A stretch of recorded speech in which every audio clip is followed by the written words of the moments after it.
வணக்கம் நண்பர்களே. PGTRB exam எழுதும்போது நம்மெல்லாம் ஒன்று யோசிப்போம். என்னென்னா 4 ஆன்சரில் எது கரெக்டோ அதை சூஸ் பண்ணிவிட்டு மீதி 3ம் தப்பா அப்படின்னு யோசிப்போம். ஏன்னா மீதி 3 தப்பாக இருந்தால் மட்டும்தான் நம்ம சூஸ் பண்ணது கரெக்டு அப்படிங்கிறது ஒரு கன்ஃபார்முக்கு நம்ம வருவோம்.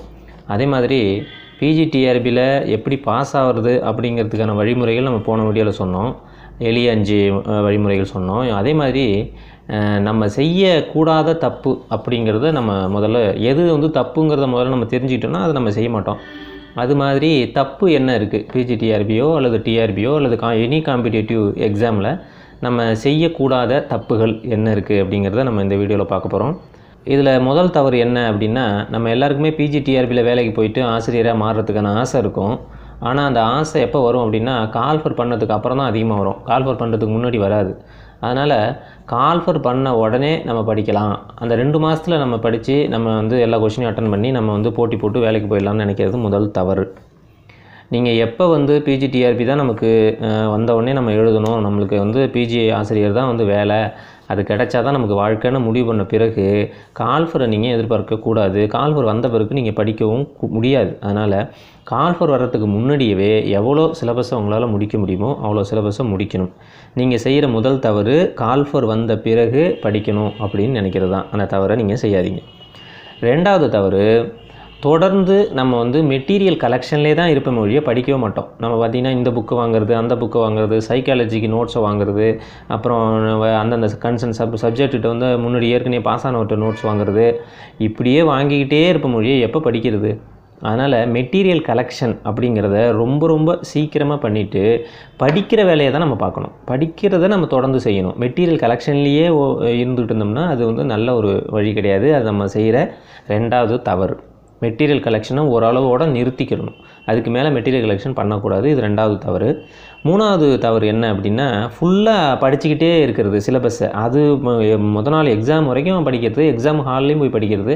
அந்த மாதிரி இருக்கிற சிலபஸை நம்ம வச்சுக்கிட்டு தொடர்ந்து அதையே படிச்சுட்டாலே நம்ம பிஜிடிஆர்பியில் பாஸ் ஆகிடலாம் அப்படிங்கிறது சுத்தமாக நடக்காது. ஏன்னா நம்ம பிஜிடிஆர்பிங்கிறது போட்டி போடுற ஒரு தேர்வு. அதனால் அதில் இருக்கிற இன்டெலிஜென்ஸ் தான் யூஸ் பண்ணுவாங்க. அதனால் படித்து பார்த்துட்டு ஒவ்வொரு யூனிட்லேருந்தும் நீங்கள் நிறையா கொஷினை ப்ராக்டிஸ் பண்ணணும். நிறைய கொஷின்ஸ் எடுத்து ஏற்கனவே வந்த கொஷின்ஸ் எடுத்து ப்ராக்டிஸ் பண்ணணும். நீங்கள் படித்ததை கொஷினாக கேட்கும்போது சொல்ல தெரியுதான்னு நமக்கு டெஸ்ட் பண்ணி பார்க்கணும்ல. அதனால் நீங்கள் முதல்ல படித்ததை ஒவ்வொரு யூனிட்டாக உட்காந்து டெஸ்ட் எழுதணும். டெஸ்ட்டு எழுதுறதுக்கு யாருமே விரும்புறது இல்லை, படிச்சுக்கிட்டே இருக்காங்க. அதனால் இது ஒரு 3வது தவறு. படிச்சுக்கிட்டே இருக்கிறது, டெஸ்ட்டு எழுதாமல் படிச்சுக்கிட்டே இருக்கிறது 3வது தவறு. அந்த தவறை நீங்கள் குறைச்சிக்கிங்க. அதுக்கு 4வது தவறு என்ன அப்படின்னா, நடுவில் ரொம்ப படிச்சுட்டு தான் நம்ம நினச்சி ஒரு நாளைக்கு 8 மணி நேரம் படிக்கணும். ஆனால் ரொம்ப படிச்சுட்டு தான் நினச்சிக்கிட்டு நடுவில் பார்த்திங்கன்னா ஒரு 10 நிமிஷம் ஒரு கேப் விடணும் தான். 10 நிமிஷம் கேப் விடணும். நீங்கள் சின்னதாக ஒரு வாக் எடுக்கணும், சின்னதாக ஒரு மியூசிக் கேட்கணும், இல்லைனா அப்படி டீ சாப்பிட்டு வரணும். அந்த மாதிரி இருக்கிறது ஒரு 10 நிமிஷம் இடைவெளி. ஆனால் அந்த 10 நிமிஷம் இடைவெளியில் திடீர்னு பக்கத்தில் இருக்கிற ஃபோனை எடுத்துக்க வேண்டியது, இல்லைன்னா யாராவது வந்தாங்கன்னா அவங்க கூட உட்காந்து பேச வேண்டியது, அப்படி இல்லைன்னா டிவியில் உட்காந்துட வேண்டியது. அதில் பார்த்திங்கன்னா ஏதாவது நல்ல ப்ரோக்ராம் ஓடும், அதையே பார்த்துட்டு இருந்துட்டு அந்த 10 நிமிஷம் கேப்புங்கிறத மிகப்பெரிய கேப்பாக மாற்றிடுறது. அந்த கேப் என்ன செய்யணும், அடுத்தது உங்களை படிக்க விடாது. அதனால் மிக சிறிய கேப்பை எடுத்துக்கணும். அந்த கேப்பு இவ்வளோ தான், நம்ம இந்த டைம் கேப்பை எடுத்துக்கணும். அதுக்கு மேலே அந்த டைம் கேப் போகக்கூடாதுங்கிறதுக்கு நீங்கள் அலாரம் வச்சுக்கணும். கேப் விடுறப்போ ஒரு அலாரம், திருப்பி கேப் திருப்பி எப்போ நீங்கள் படிக்க ஆரம்பிக்க போகிறீங்களோ அப்போ ஒரு அலாரம் வச்சு செட் பண்ணி தான் அதை செய்யணும். நீண்ட நேரம் கேப் விட்டு படிக்கக்கூடாது. அது நீங்கள் செய்கிற 4வது தவறு. கடைசி தவறு, இந்த வீடியோவில் கடைசி தவறு. இன்னும் நிறைய தவறுகள் இருக்குது, நம்ம தொடர்ந்து நம்ம வீடியோவில் சொல்ல போகிறோம்.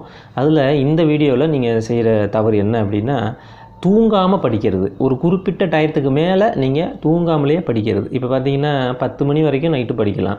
அதுக்கப்புறம் நீங்கள் நல்லா தூங்கணும். தூங்கிட்டு காலையில் ஒரு 5:30 மணிக்கு எந்திரிச்சு நீங்கள் சின்னதாக ஒரு காஃபி சாப்பிட்டு நீங்கள் மறுபடியும் படிக்க ஆரம்பிக்கலாம். மறுபடியும் த்ரூ அவுட் த டே படிக்கலாம். தூங்குகிற டைமு இல்லைனா எழுதி பார்க்குற டைமு வேறு ஏதாவது டைம்னா மத்தியான நேரத்தில் நீங்கள் பார்த்துக்கலாம். இப்போ நம்ம ஒரு வீடியோ போடுவோம், இதில் எந்த டைமில் என்னென்னத்தை படிக்கலாம் அப்படிங்கிறத ஒரு வீடியோ போடுவோம். எழுதி பார்க்குற மாதிரி இருக்கிற ஒர்க்கெல்லாம் மத்தியானத்தில் பார்க்கலாம்.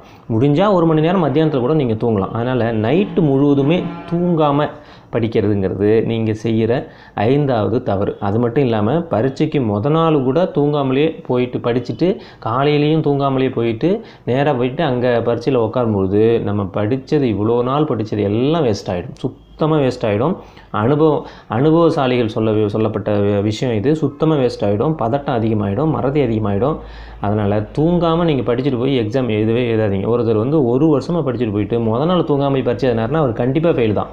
அதனால் தூங்காமல் நீங்கள் படிக்கவும் வேணாம், நீங்கள் போய் பரீட்சை எழுதவும் வேணாம். அதனால் நல்லா தூங்குங்க, ரெஸ்ட் எடுங்க, நல்லா ரெஸ்ட் எடுங்க. தூங்குகிற டயத்தில் தூங்குங்க.